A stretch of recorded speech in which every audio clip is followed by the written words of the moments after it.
প্রথমে আমি আমার ননগর পাট্টা অঞ্চলের বিএলএ যারা আছেন সকলকে আমি আমার অঞ্চল তৃণমূল কংগ্রেসের পক্ষ থেকে জাতীয়তাবাদী দৌড়ি অভিনন্দন জানাই। আপনারা জানেন আজ থেকে 6 থেকে 7 মাস আগে এই বিএলও টিম আমরা তৈরি করেছিলাম এবং আমাদেরকে বহু জায়গায় মিটিং এবং এই নিয়ে আলাপ আলোচনা অনেকের হয়েছে, অনেকেরই আছে, সামান্য এ সম্বন্ধে জ্ঞানও অনেকের তৈরি হয়ে গেছে। এখন 4 তারিখ, সামনে 4 তারিখ, এই দিনটার জন্যই এতদিন পর্যন্ত আমরা নানুরে এর আগে এখানে এবং আপনাদেরকে তৈরি করা সবই করা হয়েছে। এবার আপনাদেরকে কাজ শুরু করতে হবে। এই কাজটা শুরু করার আগে পর্যন্ত আমাদের দল এই জিনিসটাকে এতটাই গুরুত্বপূর্ণভাবে নিচ্ছে, একবারে সরাসরি যুদ্ধের প্রান্তে নেমে যেভাবে মোকাবেলা করতে হয়, একটা ইলেকশন এলে যেমন আমাদেরকে 2 মাস 3 মাস ধরে মিটিং মিছিল মানুষের সাথে জনসংযোগে পুরনো বিভিন্ন রকম ব্যাপার নিয়ে আলাপ আলোচনা করার জন্য যেমন বাড়ি বাড়ি যেতে হয়, এটাও ঠিক সেই রকম। সবচেয়ে বড় ব্যাপার, হয়তো সাময়িক এই সরকার এর পেছনে অনেক নোংরামি রেখেছে, প্রকাশ্যে বলছে এসআইআর স্পেশাল রিভিশন, এই যে ব্যাপারটা প্রথম এটা দেখাচ্ছে, এর ভিতরে অনেক কিছু কারণ আছে। এই মাধ্যমে ওরা ভোটার সংশোধন করবে, তো যে ভোটার লিস্টে যার নাম উঠবে না সে কিন্তু ভারতবর্ষের নাগরিকত্ব হিসাবে সে কিন্তু নাম বাদ চলে যাচ্ছে। এর পরবর্তী স্টেপ হবে এনআরসির সময় হুলিয়া জারি হবে, কেন্দ্রীয় বাহিনী থানাগুলো দখল দেবে এবং সেই থানাতে গিয়ে দেখা যাবে যাদের নাগরিক মানে এই ভোটার লিস্টে এসআইআর নাম নাই তাদেরকে ডিটেনশন ক্যাম্পে তুলে নিয়ে যাবে। এতটাই এটা জরুরি, এতটাই এটা সিরিয়াস ব্যাপার। আমি তাই এটা অনুরোধ করব প্রত্যেকের গ্রামে যত পরিযায়ী শ্রমিক হিসাবে আমাদের ছেলেমেয়েরা বাইরে আছে, দয়া করে এই 1-1.5 মাসের প্রক্রিয়ার মাধ্যমে এই বিএলআরও সবই বুঝতে পারবে। আগামীকালকেও একটা 3টার সময় ব্লকে এর জন্য মিটিং রেখেছে। প্রত্যেকটা যারা বাইরে আছে সবাইকে নিয়ে আসতে হবে, নিয়ে এসে এই ভোটার লিস্টের আগে নাগরিকত্বটা যে আমি দেশের লোক, দেশে থাকতে পাবো কিনা এই নিরাপত্তাটা সুনিশ্চিত করতে হবে। তার জন্য আমাদের দল রাজ্য থেকে, জেলা থেকে, ব্লক থেকে, একদম ওয়ার্ড লেভেল থেকে গ্রাম লেভেল পর্যন্ত সমস্ত কিছু ব্যবস্থা করে রেখেছি। আমরা প্রত্যেকটা গ্রামে গ্রামে যেমন বিএলও তৈরি করেছি, পিএলএ তৈরি করেছি, যারা সরকারি বিএলও অফিসার যারা যাবে আর কি, বুথ লেভেলের যে অফিসাররা বাড়ি বাড়ি যাবে, সেই গ্রামের প্রাইমারি স্কুলের কোনো মাস্টার হয়তো দায়িত্ব রয়েছে, আপনারা হয়তো জানবেন, চিনবেন, তাদেরও একটু বাধ্যবাধকতা কিছু থাকে, তাদের কিছু নিয়ম কানুন মানতে হয়। কিন্তু একটা জিনিস ভাবতে হবে, একটা জিনিস আমাদেরকে কনফার্ম করতে হবে এবং নিশ্চিত করতে হবে, যে বাড়িতে ঢুকলো সেই বাড়ির মধ্যে দেখা গেল যে একটা লোক কি 2টো লোক চিন্তায় কাজ করে, তার জন্য কি চিন্তা ভাবনা করছে বা কি মানসিকতা আছে সেটা যেন সেই বিএলএ আলোচনা করে সেই বাড়ির লোককে সেইভাবে যেন বলে দেয় যে তাহলে এই ব্যাপার আছে, তাহলে তুমি অমুক তারিখের মধ্যে তোমার ছেলেটাকে বা যা আছে বাড়ি তাকে বাড়ি থেকে গ্রাম থেকে নিয়ে আসার ব্যবস্থা করো, না হলে ওই ভোটার লিস্ট থেকে ওই নামটা বাদ যাবে। যদি এইসব জিনিসগুলো পুঙ্খানো যদি আমরা যদি ঠিক করতে পারি, আমরা জ্ঞানার হয়ে যাব। ওদের যে চিন্তা ভাবনা গ্রামের এই জানে এই নগর পাট্টা অঞ্চলে খুব কম করে 10,000 লোক বাইরে থাকে, কথা। তো এই 10,000 লোকের মধ্যে হয়তো কোনো রকম 2,000 গ্রামে চলে এলো, আর বাকি 7,000 লোক কিন্তু এই এনকোয়ার্টাতে টোটাল 21,000 ভোটের মধ্যে 7,000 ভোট অলরেডি বাদ চলে। যে ভোটারটা আমাদের কনফার্ম, আমাদের ছেলেরা সে ভোটটা দেখা গেল ভোটটা দিতে আমাদেরই ভোটটা দিত, তো আমাদেরকে সেই জায়গাগুলো সুনিশ্চিত করতে হবে যেভাবেই হোক। সব থেকে বড় ব্যাপার ভোটটা যেমন ভোটে নাগরিকত্বের ব্যাপারটাও কিন্তু ভাবতে হবে। এসআইআর পরেই কিন্তু শুরু হবে ওদের অন্যরকম খেলা। এই ব্যাপারগুলো সব থেকে সমস্যায় পড়বে যারা বর্ডার এরিয়া আছে, মালদা, মুর্শিদাবাদ এবং ওই মতো সম্প্রদায় যে গ্রাম এইসব এরিয়া যারা আছে তাদের হয়তো বেশি একটু সমস্যা হবে। আমাদেরও যে সমস্যা হবে না তার কোনো মানে নেই। তাই আমরা অঞ্চলে একটা করে সহায়তা কেন্দ্র খুলব, যে সহায়তা কেন্দ্রে 24 ঘন্টা মোটামুটি সারাদিন সকাল থেকে 2টো করে লোক এখানে ডিউটি করবে। কার কি ফর্ম দরকার আছে ফোনে সব যোগাযোগ, সব গ্রাম কমিটি এই ঘরটাতে আমরা কন্ট্রোলটা করবো মনে করছি। আমরা চিন্তা ভাবনা করেছি কাগজপত্র বা যেটা সব আমরা সাজিয়ে দেবো দু একদিনের মধ্যে। এই ঘরে আমরা সারা অঞ্চলে এই 2 থেকে 3 মাস এখানে দরকার হলে রান্না করে খাওয়া দাওয়া করে ল্যাপটপ নিয়ে এখানে বসে থাকবে। আমরা তার রুটিন মাফিক যারা এই ব্যাপারগুলোতে পারদর্শী আছে, যারা কম্পিউটার চালাতে পারে এবং যারা এই ব্যাপারটা বুঝে তাদেরকে এখানে রিক্রুট করব। আজকালের মধ্যে আমরা এটা করে আপনাদেরকে জানিয়ে দেওয়া হবে। মেন ব্যাপার হচ্ছে এদের একটা যে সারা ভারতবর্ষের মধ্যে আপনাদেরকে লক্ষ্য রাখতে হবে, সারা ভারতবর্ষের মধ্যে অনেক জায়গায় ভোট হচ্ছে 3-4টে রাজ্যে, কিন্তু শুধুমাত্র আপনারা দেখবেন বিহারটা করলো আর পশ্চিমবঙ্গটা এটা করছে, বাকিগুলো এখন ছবি। মানে কোনো রকম ভাবে ভোট বৈতরণী 26টাকে পার করার একটা ধান্দা। এর আগে আপনারা লক্ষ্য করবেন তারা এই ভোটে জেতার জন্য 21 সাল, 24 সাল, 28 পুরনো যে ভোটগুলো আছে তারা বিভিন্ন রকম পন্থা নিয়েছিল।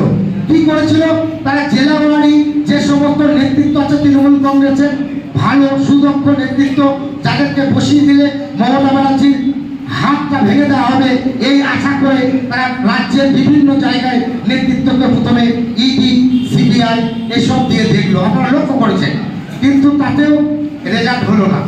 তারপরে তারা বিভিন্ন রকম ভাবে সাম্প্রদায়িক পুরোপুরি একটা সম্প্রদায়কে সাপোর্ট করে রাস্তায় নেমেছে। বাজারে আপনারা লক্ষ্য করবেন একটা নির্দিষ্ট সম্প্রদায়কে ওপেন গাল দেওয়া হচ্ছে, গালিগালাজ করা হচ্ছে, ভৎসনা করা হচ্ছে, উত্তেজিত করা হচ্ছে। আমরা সেগুলোকে আমাদের নেতৃত্বের মাধ্যমে আমরা সুদক্ষ নেতৃত্বের পরিচালনায় থাকাকালীন আমরা তাদের প্রচারের পা দিই নাই। পশ্চিমবঙ্গে এখনো পর্যন্ত একটাও রাইট লাগাতে পারে নাই। তাহলে সেই জায়গাগুলোকে আমরা এইভাবে ট্রেনিং দিয়ে বুঝিয়ে মানুষকে একটা সুদক্ষ সুশৃঙ্খলভাবে একটা জায়গায় নিয়ে যাচ্ছি।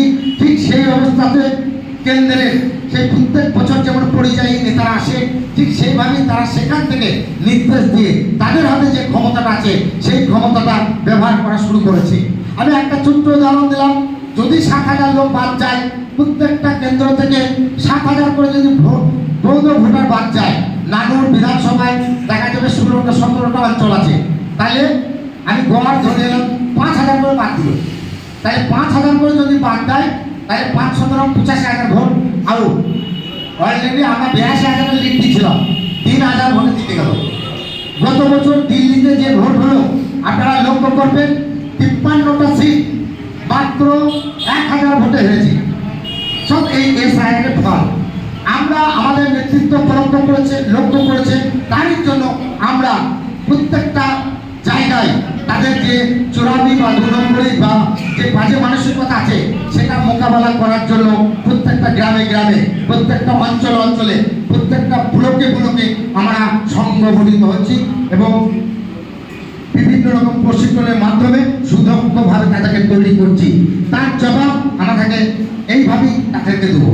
হ্যাঁ, বিজেপি আসছে, তাদের লোক নাই, জোর নাই, 1-2 নেতা আসছে, 10টা পুলিশ আসছে বলে আমাদের 500টা লোক নিয়ে যে তাদেরকে ভোটই দিতে হবে, সেটা গণতান্ত্রিক পদ্ধতি নয়। আমরা বুঝিয়ে দেবো, আমরা সময় দিচ্ছি, সময়ের মাধ্যমে পলিটিক্স ভারতবর্ষের যে যুগোপযোগী রাজনীতি চলছে সেই রাজনীতি আমরা শিখছি বা শেখাইতে পারছি। এর জন্য আমাদের যোগ্য নেতৃত্বরা বীরভূম জেলায় আপনারা জানেন রাজ্য থেকে যে সমস্ত নেতৃত্ব দিয়েছে, হয়তো অনেকে ঠিকঠাক মতো নেতৃত্ব দিতে পারে নাই, তাই যোগ্য নেতৃত্ব আমাদেরকে জনজোয়ারের মাধ্যমে কাজল শেখের মতো নেতৃত্বকে আমাদের মাথায় রেখে দিয়েছে। আমরা কাজল শেখের মতো নেতৃত্বকে পেয়ে যদি সেই জায়গাটা তুলে ধরতে না পারি, আমরা যদি পশ্চিমবঙ্গে এর রেকর্ড না করতে পারি, আমরা যেখানে 80,000 ভোটে লিড দিয়েছিলাম, আমাদের নেতা বলেছে 1 লক্ষের বেশি ভোটে লিড দেবো। তাইলে একটা জিনিস ভাবতে হবে, যে কোনো জিনিস আমরা ভালো থেকে আরো ভালো করতে গেলে পরিশ্রমটা আর একটু বাড়াইতে হবে।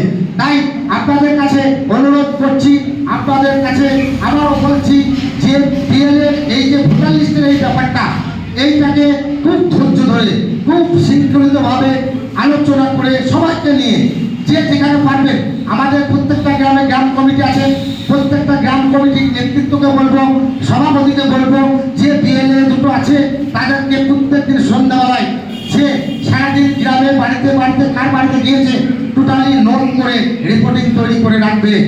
এবং আমি অঞ্চল সভাপতি হিসাবে প্রত্যেকটা গ্রাম সভাপতির কাছে আমরা কিন্তু সেই জিনিস জানতে চাইবো। আজকে কোন বিএলএর সাথে কোন বাড়ি গিয়েছো, কোন বাড়িতে কি রিপোর্ট আছে, অমুকের বাড়িতে 4 জন পরিযায়ী শ্রমিক আছে, অমুকের বাড়িতে এই জিনিসটা ভোটার লিস্টে তার নাম নাই। এই সমস্ত জিনিসগুলো নোট করতে হবে। প্রত্যেকটা বিএলএকে বলছি, আমি সাদ্দাম সুপারভাইজারকে বলে দিলাম, এটাও যেন তোমরা নির্দেশ দেবে। এই 1-2 মাস আমাদের পার্টি অফিস সন্ধ্যাবেলায় আলো জ্বলবে, 10টা-20টা ছেলে খালি ছবি পাঠাইলে হবে না, পার্টি অফিসে কাজ আছে। পার্টি অফিসে বসবে, সভাপতি যে বিএলএ আছে তাকে বৈঠক হবে, সে উত্তর দেবে সভাপতিকে যে আজকে 10টা বাড়ি ঘুরেছি, আজকে 50টা বাড়ি ঘুরেছি, সেই বাড়িগুলোতে এই দেখেছি। ঠিক আছে, আমাদের একটা স্কুটিনিও হয়ে যাবে। প্রত্যেকটা বিএলওকে বলছি এই জিনিসটা যেন তোমরা পালন করবে, যেটা আমাদের কেউ করে নাই দেখা যাবে, আমরা সেই জিনিসটা করছি। আমরা আরো সতর্ক হব, আরো মজবুত হব, আরো ভালো জায়গায় যেতে পারবো। তাই প্রত্যেকটা নেতৃত্বকে বলছি, যে বিএলএ হোক বা সভাপতি হোক বা আমরা প্রধান হয় বা মেম্বার হয় বা কর্মাধ্যক্ষ যে যারা আছে, আমরা এই দলটা থাকবে। 26-এ এই দলের ফ্ল্যাগটা উঠবে, তবে আমরা কিন্তু চলতে পারবো। আগে নিজের জায়গাটা, নিজের বাসস্থানটা, মৌলিক যে জিনিসগুলো সেগুলোকে কনফার্ম নিজের হাতেই আছে। একটু পরিশ্রম করবেন। এতদিন দল আপনাদেরকে চেনাই নাই সেইভাবে যে দীর্ঘ সমুদ্রের পার্টি অফিসে বসো, পার্টির কাজ করো, উন্নয়ন করো, এই করো, অত চাপ আমরা কিন্তু দিই নাই।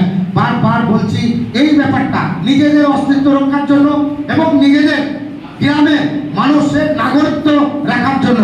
আপনারা লক্ষ্য করেছেন এই এসআর কি ভয়ঙ্কর হতে পারে।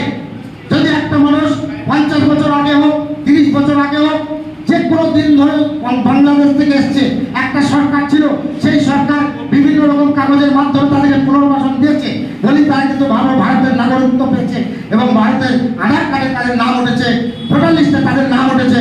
অথচ সেই ভোটার লিস্টে ভোট দিয়ে এই মোদী সরকার কিন্তু সরকারটা চলছে। একটা যুক্তির কথা মানতে হবে।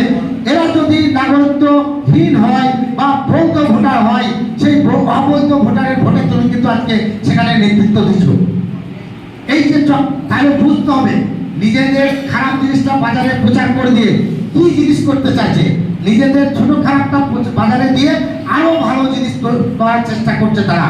আমরা তাই সতর্ক, আমাদের নেতৃত্ব সতর্ক, আমাদের রাজ্য নেতৃত্ব সতর্ক। এর জন্য প্রত্যেকটা মুহূর্তে আমাদের সমস্ত নেতৃত্ব ইনভলভ হয়ে গেছে। যেখানে যাচ্ছি, কালকে আমরা গিয়েছিলাম পাইনিতে, সেখানে বসে সবাই ছিলাম আমরা, সেখানেও গল্প চলছে এসআইয়ের ব্যাপার নিয়ে। আমাদের নেতৃত্ব কাজল শেখ ওখানে উপস্থিত ছিলেন, তারা আমাদেরকে ওখানে এই বিষয় নিয়ে কথা বলেছে, কিভাবে বসবো, কিভাবে করবো, সব কানে কানে পয়েন্ট দিচ্ছিল। আমরা আবার অনুরোধ করছি এই ব্যাপারটাকে দেখতে হবে, এসআইয়ের ব্যাপারটাকে আগে মোকাবেলা করতে হবে। এইটাতে মোকাবেলা হয়ে গেলে আর কোনো পরিযায়ী পাখি 24-26-এ আসবেও না, জায়গা পাবে না, তারা আসবে বসার জায়গা পাবে না। তাই অনুরোধ করবো, অনেকে বামপন্থী, অনেকে আমাদের বিরোধী, আমাদের সাথে গোষ্ঠী হলেও যারা বাড়িতে বসে আছে, আমি অনুরোধ করবো তাদের কাছেও এই জিনিসটা তারা সহযোগিতা করবেন।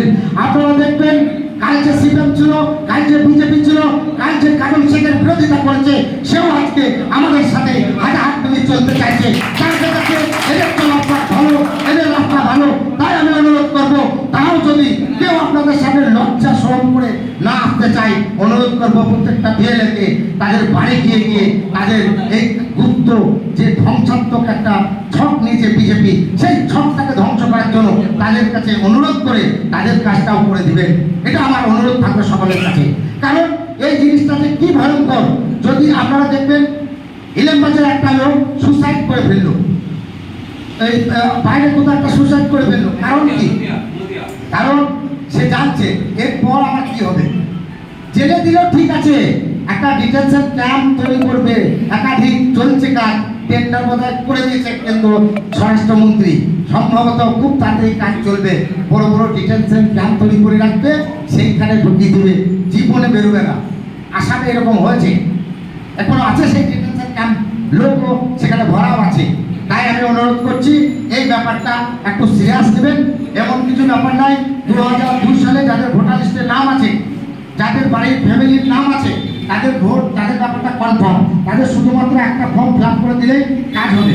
এই ফর্মটা ফিল আপ করে ছেড়ে দিলেই হবে না, ফের যখন হিয়ারিং হবে তখনও জোরালোভাবে আমাদের অংশগ্রহণ করতে হবে যে কোন পয়েন্টটা তারা গুবলেট করছে, কোন পয়েন্টটাকে তারা টাইম দিচ্ছে না, সেইগুলোকে আমাদের মোকাবেলা করে আমাদের একটাও যেন গতবারে ভোট দিয়েছে সেই লোক ভোটার লিস্ট থেকে বাদ না যায়, তার এই শপথ আজকে এখান থেকে নিয়ে যাব এবং কাজল শেখের হাত শক্ত করব, আমার নেতা অভিষেক ব্যানার্জির হাত শক্ত করব এবং মমতা ব্যানার্জির স্বপ্নকে বাস্তবায়িত করে আগামী দিনে এই সোনার বাংলাকে আরো সোনার ঝকমকে করে তুলব, এই বলে আমি আমার বক্তব্য শেষ করছি। জয় হিন্দ। কাজল শেখ জিন্দাবাদ, অভিষেক ব্যানার্জি জিন্দাবাদ, মমতা ব্যানার্জি জিন্দাবাদ।